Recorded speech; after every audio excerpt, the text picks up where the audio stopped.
Acá estamos haciendo otro bloque, el bloque en el que vamos a profundizar en la mirada a lo que pasó ayer en la Asamblea General durante el discurso del presidente Yamandu Orsi. En particular hablar de lo que el discurso dejó, por eso está en la mesa Mariana Cianelli. Sigue en la mesa hoy, no solo el primer bloque la tiene Mariana o la tuvo, sino que continúa porque será parte de este segmento, que además incorpora a Cecilia Álvarez, periodista y directora de La Diaria. ¿Cómo andás, Ceci? Buenos días. Muy creo bien. que es la primera vez que conseguimos que estés acá sin que sea viernes. No sé, yo creo que estaba ¿Sí? alguna vez. Pero con participación periodística al aire. Bueno, el periodismo de análisis, de opinión también, todo lo que hacemos los viernes. Por eso. Pero digo, los viernes siempre. Pero digo, otro día yo no sé si hagas. No, bueno, sí, más te sacamos en de tu términos casillero más habitual. institucionales, sí, Eso sí. mismo. Bueno, hablando de lo institucional, es interesante, aprovechando tu condición de directora de La Diaria, que nos digas algo más con respecto a esto que se supo el viernes pasado, lo supo la comunidad suscriptora y, bueno, la sociedad en general, que La Diaria avanza en el proceso hacia la compra de 3 frecuencias radiales. Nosotros abrimos el programa de ayer lunes con la alegría de lo que eso supone en términos de la consolidación de La Diaria Radio, repasando los principales detalles y compartiéndolos con la audiencia. Mucha gente sabía, alguna todavía no. Hoy volvimos a hablar lateralmente de eso y hubo gente que enseguida en el WhatsApp del programa dijo qué bueno, me estoy enterando, o sea que no es que todo el mundo lo sepa. Y bueno, eso tiene un fundamento, ¿no? El paso que da La Diaria está basado en una trayectoria previa y unos determinados planes. ¿Que son cuáles? Bueno, sí, estamos súper contentos con esto que comentamos y que ya venimos desde principio de año comentando y trasladando con bastante transparencia, con la mayor transparencia para lo que son nuestra audiencia, los lectores, los suscriptores y las suscriptoras de La Diaria. Y trabajando mucho porque esto implica un desafío muy importante para nosotros. A fines de diciembre nos llegó esta posibilidad y nos agarró en un momento que súper oportuno por 2 motivos principales. Uno es básicamente lo que estamos haciendo acá, La Diaria Radio, que empezó en mayo del año pasado, que se desarrolló como como un vertical, si se quiere, más de los formatos experimentales de La Diaria, no experimentales por estar haciendo algo particularmente nuevo, sino que para nosotros era, lo meternos en un mundo en el que hasta ahora todavía no habíamos incursionado, y fue la verdad que para nosotros muy satisfactorio y exitoso también en cuanto a, los números, tanto en vivo de cómo se veía el streaming y la radio online, como, la gente que lo consumía on demand, ¿no? A demanda después, que es el beneficio que tiene esto de la radio online y por streaming, que uno lo puede escuchar y ver, no necesariamente en el momento que se está saliendo al aire. Entonces, la propuesta y esta posibilidad nos llegó en un momento en que nosotros estábamos desarrollando radio. Y eso para nosotros fue como que algo que ya nos hizo pararnos desde un lugar diferente al momento de analizarlo. Y el segundo motivo por el que fue muy oportuno es porque venimos nosotros vamos a cumplir 20 años ahora en marzo y todo el desarrollo de La Diaria. Ustedes saben que La Diaria es un medio cooperativo, somos los integrantes de la cooperativa, somos unos 50 trabajadores del diario. Todos los integrantes de la cooperativa tenemos que estar trabajando efectivamente en el diario y somos los que, analizamos estas posibilidades y tomamos las decisiones. Y hasta ahora siempre ha sido, tuvimos muchos años de estar peleando con los números y con poder hacer con lo que tuviéramos, poder hacer lo mejor que podíamos. Venimos de más de 1 año y medio en el que los números mensuales, digamos, lo que gastamos y lo que nos ingresa, nos cierran, nos están generando una pequeña ganancia que nos permite a su vez ir abatiendo las deudas que tenemos de lo que fueron el desarrollo de todos estos años, de las inversiones realizadas. Entonces también desde esa perspectiva era una posibilidad que nos permite pensar en dar un paso, en animarnos y en hacer esta inversión que es, poder adquirir estas 3 frecuencias, con el componente también interesante que es en Montevideo y es en Maldonado y en Colonia, donde también tenemos ediciones locales, y con la expectativa de que permita ampliar la voz, seguir llegándole a más gente, permitir conectar con un montón de gente que tiene necesidades de informarse, de acceder a periodismo de calidad, que es lo que intentamos hacer. Eso surgió también muy claramente de la consulta que hicimos a los suscriptores en enero, esta necesidad de que haya así una radio informativa y con periodismo, y bueno, en ese marco es en el que venimos trabajando, que nos tiene muy contentos y entusiasmados. Y lo que puedo comentar nomás es que el 11 de marzo, el miércoles, vamos a estar anunciando la grilla de la programación, que bueno, que va a estar al aire a partir del 6 de abril, ya con una nueva locación. Claro, así que para marcar hitos, 11 de marzo, esto es dentro de 8 días, miércoles de la semana que viene, ustedes van a conocer la totalidad de la grilla. Y esto yo lo subrayo porque habrá programas en todas las franjas horarias, ¿no? Por la mañana, por la tarde, por la noche, habrá propuestas para los fines de semana, es decir, una radio completa en un contexto en el que ya había un determinado plan de crecimiento, ahora con ese soporte va a incorporar a una cantidad de gente con talentos periodísticos, comunicacionales, artísticos, que van a ser compañeros y compañeras desde muy poquito tiempo, así que la semana que viene eso ya será un anuncio. Me imagino todo lo que eso va a generar. En el medio, bueno, habrá una mudanza que nos va a hacer dejar este espacio tan lindo, pero para crecer y poder tener un espacio de trabajo adaptado a esas necesidades. Y finalmente, la fecha clave para la salida al aire por el formato radial tradicional, sin perjuicio de que el streaming va a seguir en paralelo, es el 6 de abril. El 6 de abril, sí, ya en las radios, en los autos, en los celulares, en todos los formatos. Donde y como quieran. Así que ese es nuestro calendario para adelante. Iremos tachando esas fechas en el almanaque. Y bueno, el que tachó una fue el presidente de la República, ¿no? Que tenía presente por voluntad propia, por decisión política, hacer su balance de lo actuado en el primer año y proyectar políticas a futuro presencialmente ante la Asamblea General. Esa fue una decisión que tomó. Y yo creo que tiene que ver con una intención del gobierno de tomar iniciativa y hacer que el debate gire en torno a sus ejes, sus prioridades y sus lógicas discursivas. Y en ese sentido, Ceci, porque estás en esta mesa para hablar de eso junto con Mariana, ¿qué empezás mencionando de lo que fue esa presencia de Orsi anoche en la Asamblea General? Bueno, yo creo que una primera cosa vos aludías ahora también es el contexto en el que se da esta presencia en el Parlamento, que le elige ir, hablábamos el viernes pasado también, ¿no? Bueno, que era marcar un signo, si se quiere, de continuidad o de reconocimiento, que ayer lo hizo explícito al expresidente de la calle Pou, ¿no? Bueno, él dijo que le parecía una muy buena idea esto de ir al cumplirse el primer año de gobierno a rendir cuentas al Parlamento. Y es un reconocimiento al expresidente de la calle Pou y también al Parlamento, y él lo asoció, digamos, ¿no? al ir, porque agradeció al Parlamento por la aprobación con mayorías parlamentarias del presupuesto nacional, ¿no? Que es como bueno uno de los mayores logros de su primer gobierno. Pero a lo que iba, digamos, con el contexto y que él elige ir presencialmente al Parlamento en un contexto que se puede decir que es de incertidumbre y quizás un poco más desfavorable para el gobierno en relación a lo que indican las encuestas de opinión que revelan, bueno, cierto, por un lado desinterés, ¿no? Es como esta visión neutra sobre el gobierno, ¿no? Ni bueno ni malo, y también que aumenta la desaprobación. Sí, eso varias encuestas en las últimas horas lo establecen. Creo que la que da un escenario negativo, pero en menor medida en términos de números, es una de Factum que se conoció anoche. No tengo los números en la cabeza y no los tengo acá, pero en todo caso la pueden buscar. El resto de las que salieron, salió Opción, que la comentamos ayer, se conoció una de Cifra más recientemente, ya dan balances negativos, si uno compara aprobación, desaprobación, mayores. Sí, sí. Sí, efectivamente. Bueno, y en ese marco la duda estaba en este discurso, y lo fuimos adelantando con la diaria, en qué se iba a centrar, si iba a ser más a modo de balance o iba a proyectar hacia el futuro, que es algo que también se podría decir que se le ha demandado como, bueno, cuáles son los pasos a seguir para este segundo año, qué grandes anuncios o qué grandes proyectos hay en la mira. Y eso estuvo ayer en el discurso, fue una parte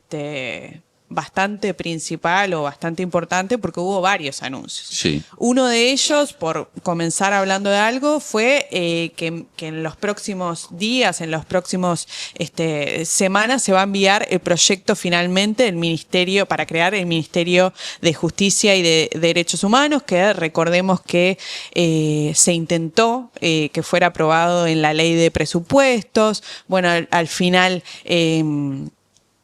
Eso no estuvo, después se terminó sacando esa intención porque empezaron a haber reparos por parte de los partidos de la oposición, que también recordemos que durante la campaña política esto estuvo en los distintos programas. Y me parece que no es casual que también se hayan anunciado otras iniciativas importantes en materia de seguridad, como por ejemplo la creación de 2 cárceles de máxima seguridad. Ahí es importante también hacer como una puntualización este es un anuncio de las últimas horas, pero por ejemplo, dentro de lo que se estaba proyectando el INR como reforma carcelaria, esto no estaba, digamos, dentro de lo escrito, por lo que fuimos averiguando también en los últimos momentos.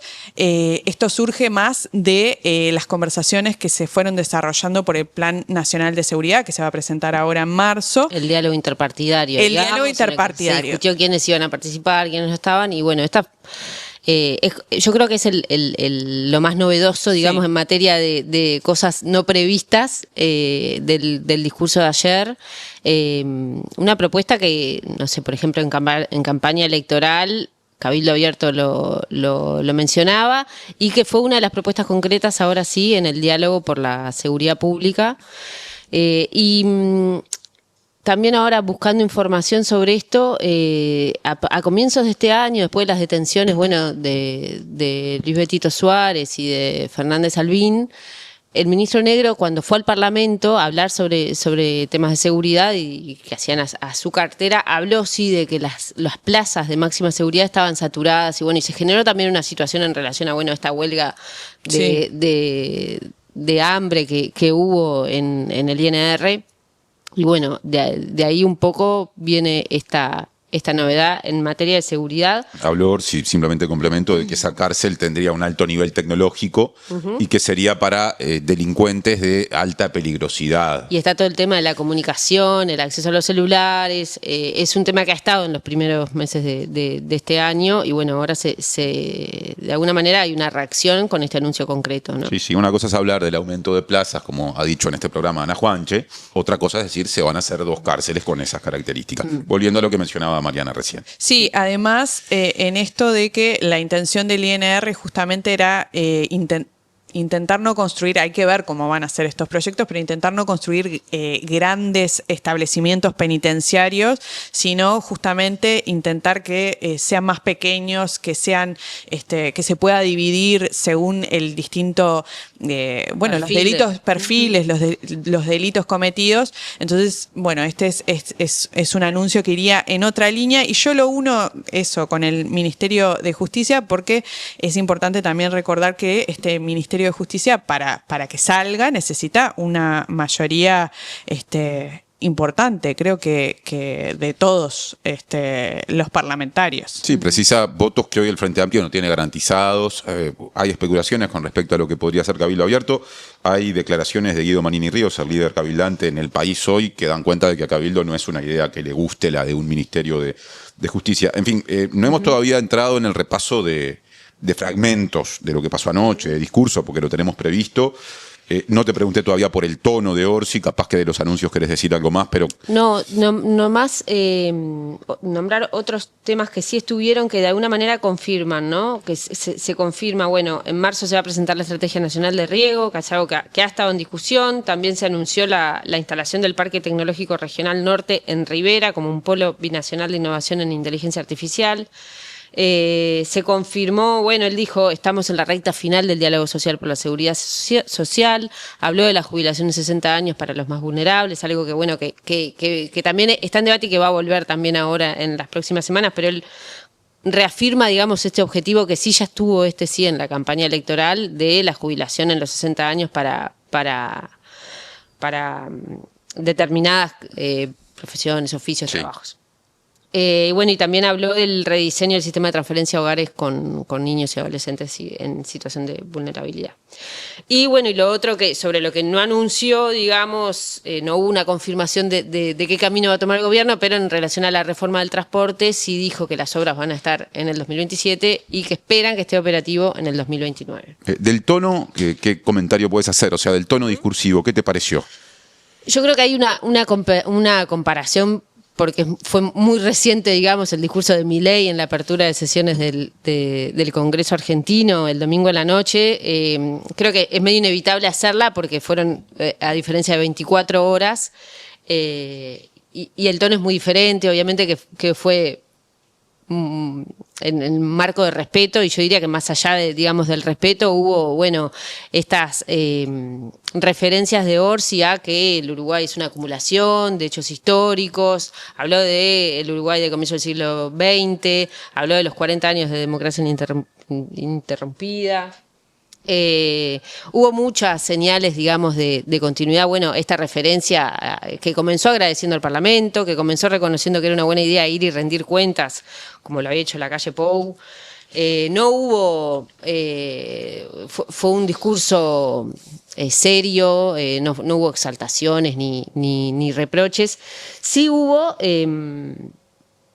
una referencia a la cuestión de la herencia, a cómo el gobierno heredó o encontró el gobierno cuando asumió.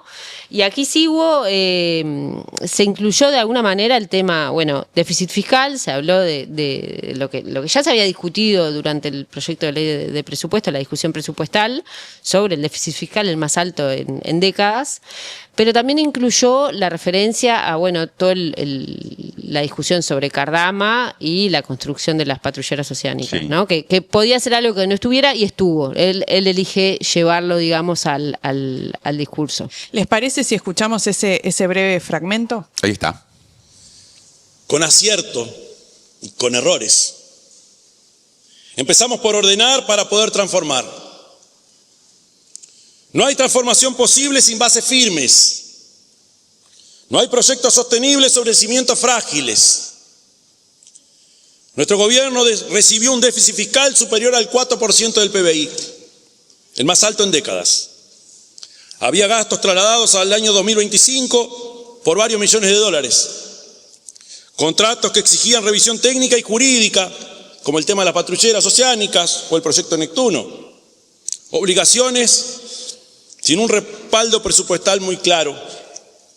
Definimos 63 prioridades estratégicas con responsables y cronogramas. Hoy, el 82,5%, más del 80%, está en marcha de esas 63 prioridades. Bueno, volvemos al aire. Pregunta, compas, ¿esto salió al aire? Sí, ok. O sea, nosotros no lo pudimos escuchar, pero yo quiero subrayar una frase que había destacado antes. Cuando habló de este tema, la cuestión del proyecto Neptuno y Cardama, dijo textualmente Orsi: estos contratos que exigían revisión técnica y jurídica, es decir, de alguna forma, no sé si decir con cierta elegancia, pero sin ser duro, le tira el fardo al gobierno anterior, al punto tal de que en esta cosa de cierta cercanía de la política uruguaya en contraste con la Argentina, había un expresidente presente de otro partido, Julio María Sanguinetti, y en las repercusiones posteriores una de las cosas que dijo que no le habían gustado tanto era esa forma de referirse a algo heredado del gobierno pasado. Y a su vez también fue una manera de responder a las últimas críticas o las críticas que se han intensificado en este último tiempo por parte de la oposición, en particular por el Partido Nacional, que publicó un documento en la previa que se llama Construir sin destruir, que justamente remarca que el gobierno, cuestiona cómo el gobierno echó para atrás proyectos que venían del anterior gobierno. Bueno, Orsi retoma eso en el discurso y explica brevemente los motivos que motivaron esa marcha atrás. Sí, lo introduce hablando aparte desde lo presupuestal, ¿no? Porque él lo que dice es que, había muchos gastos comprometidos que no tenían un respaldo presupuestal claro, y no es que esté hablando, digamos, de la gestión o de, otros términos de cómo se, no sé, de la honestidad, que fue una de sus banderas de campaña, sino que él lo introduce desde el lado de la gestión presupuestal, claro, digamos, puramente. Hay algunos datos para destacar también, manejados ayer durante este discurso de Orsi en la Asamblea General. Manejó muchos datos. ¿Cuáles querés, por algún motivo, poner arriba de la mesa? Hubo muchos datos. Uno de los que me parece interesante es que, porque también de alguna manera es una referencia a la discusión tributaria y a la discusión sobre los cambios tributarios. Él dijo que para el 2027 se van a recaudar 360 millones de dólares, dijo que van a ser para los uruguayos a través del impuesto mínimo global. También, habló del aumento del salario real. Habló del récord de exportaciones de bienes que fue en el 2025, habló de los resultados de la negociación colectiva, que ya lleva más del 90% de los acuerdos cerrados por consenso, 83 de ellos por consenso. También hubo bastante hincapié en materia de políticas sociales, en materia de salud. Por ejemplo, dijo que se regularizó el abastecimiento de casi 100 medicamentos que estaban en falta. Habló de la lista de espera y de las reducciones, de la lista de espera para especialidades críticas, para quirúrgicas a nivel general, y que se abatió un 55% el retraso en cirugías oftalmológicas infantiles. Habló también bastante en materia de educación y primera infancia, del bono escolar. Habló del aumento para la tarjeta Uruguay Social, del bono crianza.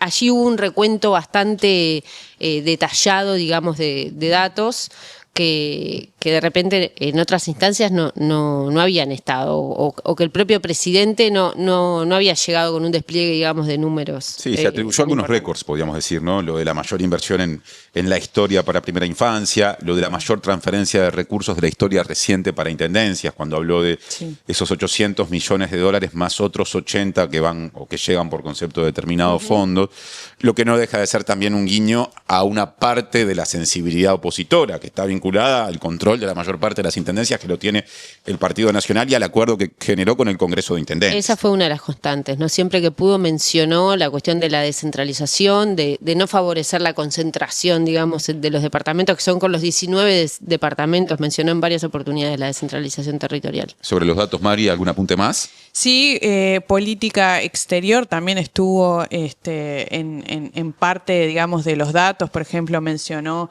la agenda de inserción del gobierno, el viaje, la misión oficial a China, todos los acuerdos que se cerraron ahí, y ni que hablar que habló del acuerdo Mercosur-Unión Europea y, los beneficios que puede traer para el país. Parece que le leíste la mente a una oyente, o un oyente, no me doy cuenta, que dice referencia a los acuerdos o integración a distintos grupos de países, hablando de distintas regiones, Pacífico, Asia, etcétera, y también la presidencia de distintos organismos vinculados a la integración a diferentes niveles. Ahí enumeró como 4 en una línea muy similar a la del canciller Mario Lubetkin, que en varias ocasiones ha destacado ese rol de Uruguay a nivel internacional. Vamos a compartir el segundo tramo discursivo de Orsi que tenemos preparado para ustedes.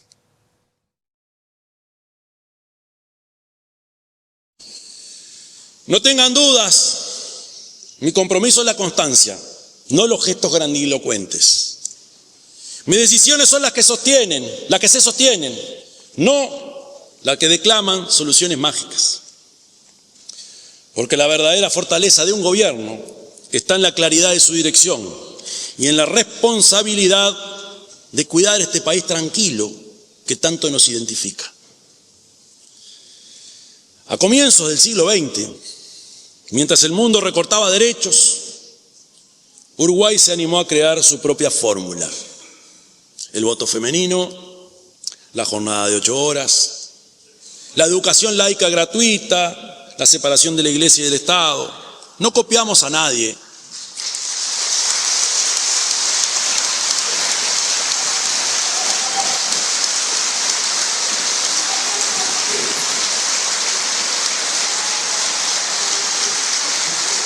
No copiamos a nadie. Construimos algo propio.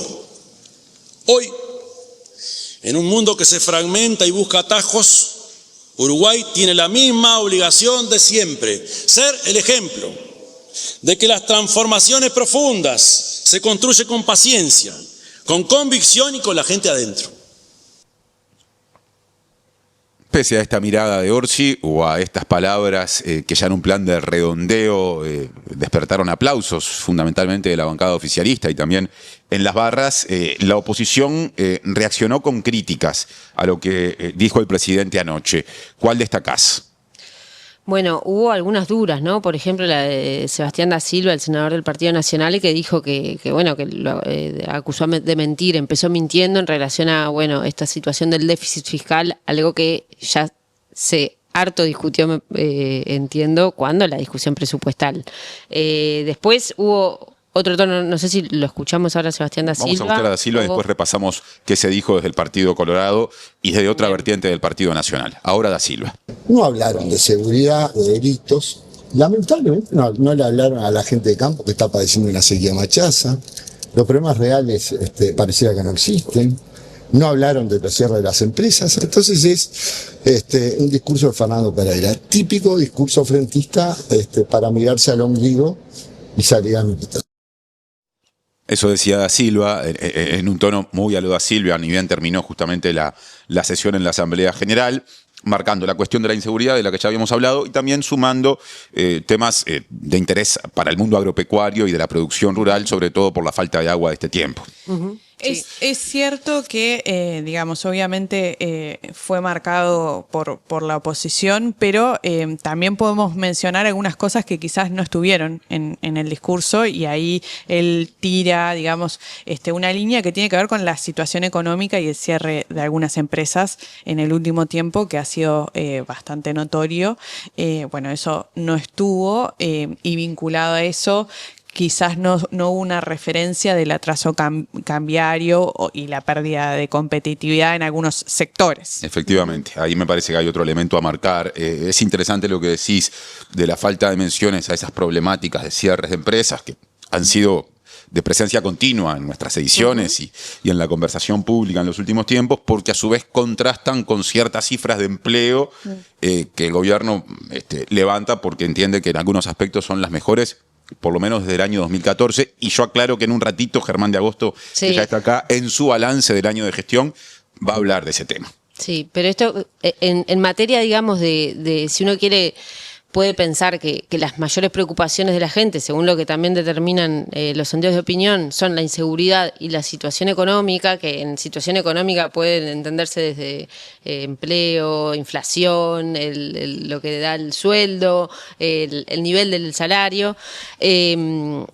Yo entiendo que la seguridad hubo algunos anuncios, hubo, bueno, algunas novedades y hubo un foco, porque incluso, ahora acá no lo comentábamos, pero también se habló de crimen organizado y se habló se explayó el presidente en temas de seguridad. En cambio, yo siento que en temas económicos no hubo un despliegue importante de anuncios, si bien se anunció un proyecto de ley también sobre competitividad, se habló del programa Uruguay Innova, pero no hubo una hoja de ruta, digamos, un camino, ni tampoco hubo una mención a, bueno, esta última, a estos anuncios, digamos, de algunas empresas que hubo en este principio de año, anuncios que también hay que recordar que durante el año pasado se dieron, ¿no? Y que implicaron a uno de los primeros desafíos con los que se enfrentó el gobierno apenas asumió. Pero en este año, nuevamente, hay situaciones de empresas complicadas que anuncian envíos al seguro de paro, que anuncian cierres o que anuncian relocalizaciones, y eso no estuvo presente en el discurso. Escuchamos a da Silva desde el Partido Nacional. Habló Robert Silva desde el Partido Colorado. Yo por eso le quiero pedir al presidente que se interiorice en los temas de la educación, que es como nos enseñó Varela, la locomotora del progreso. Y hay un gravísimo retroceso, lo están viviendo las familias hoy que comienzan las clases. No se arregla panfleteando un bono como se está haciendo. Y lo mismo sucede en seguridad, en el abastecimiento de agua potable. Hoy recibimos el informe, por eso digo, esto es como Alicia en el País de las Maravillas y nos preocupa y por eso lo estamos diciendo. Bueno, da Silva cuestionó por el lado de, no sé, decir que el discurso fue un discurso muy orientado al sector de la población identificado con el Frente Amplio. Robert Silva, en realidad, lo que plantea es que el gobierno presentó un estado de situación que, según su forma de ver las cosas, no coincide con la realidad. Sí, en realidad, en este caso, habló bastante Orsi de la educación. Quizás hizo referencia a asuntos que a Robert Silva, obviamente, no le gustan, como, por ejemplo... Lo involucran directamente, exacto, ¿no? Personalmente. Exacto, como la vuelta de los consejos a los subsistemas de ANEP, remarcó eso. La convocatoria del Consejo la convocatoria del Congreso de la Educación. De la Educación lo marcó como un hito. Y después otras cosas que tienen que ver más con la gestión, como el aumento de liceos de tiempo completo y horario extendido. Hubo un detalle amplio en educación. Nos queda una opinión más del arco opositor. Volvemos al Partido Nacional. Esto decía después de la comparecencia de Orsi el senador Martín Lema. Papel que dista mucho de la realidad de la gente. Yo creo que el gobierno ahí evidencia que hay mucho mármol y poca calle, porque en recorridas permanentes las preocupaciones de la gente evidentemente no se ven alcanzadas con muchas cosas que se dijeron acá, y hay temas que para la gente son prioridades que no se profundizó al respecto. Por tanto, vimos mucha ciencia ficción en el contenido, sin perjuicio de valorar el acto formal de continuar la línea trazada por el presidente de la calle Pou de venir ante la Asamblea General a rendir cuentas. Se puede decir que fue por una línea parecida a la de Robert Silva. Sí, lo de la ciencia ficción, Alicia en el País, por citar literatura, sí, digamos. Sí, a ver, es algo que es común cuando se abre el juego a las opiniones después de una comparecencia así. Pasaba cuando iba a la calle en su carácter de presidente en el gobierno pasado, que las valoraciones sean bien distintas entre oficialismo y oposición. También es cierto que están hablando como de discursos distintos, ¿no? Claro. Sí. También es cierto que hay estados de situación de algunas problemáticas que no han cambiado mayormente. Por ejemplo, en términos de delitos, Orsi habló de las reducciones. Es cierto, las estadísticas dicen que en determinados rubros han bajado un poco los delitos, pero en líneas generales, incluso gente del oficialismo habla de cierta estabilidad en lo macro, ¿no?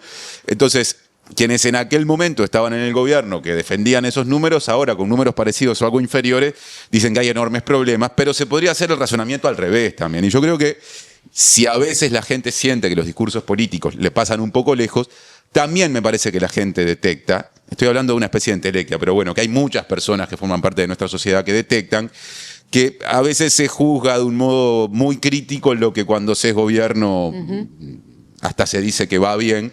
Y eso creo que puede ser otro factor que a cierta parte de la población la distancia de la política. Y queda claro cada vez que se dan estos momentos de discusión, me parece. Sí.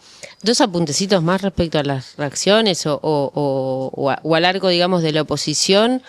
Sí estuvo Álvaro Delgado, pero no estuvo ni el expresidente Luis Lacalle Herrera, estuvo Sanguinetti, y tampoco estuvo Luis Lacalle Pou en el Parlamento. Y después, otro apunte, que hubo carteles, ¿no? Sí.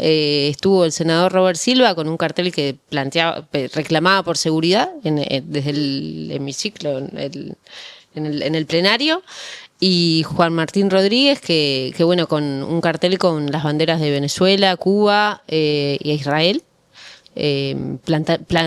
reclamando libertad, digamos, ¿no? Trayendo también la discusión sobre la política exterior. Sí, hoy escuché a la senadora del Frente Amplio, Betiana Díaz, en Radio Mundo, decir que eso formaba parte de una especie de tendencia a la argentinización de la política uruguaya, porque en el Congreso argentino, en otros países también, es común que quienes forman parte del cuerpo legislativo a veces se manifiesten de esa forma, que no es algo tan habitual en Uruguay.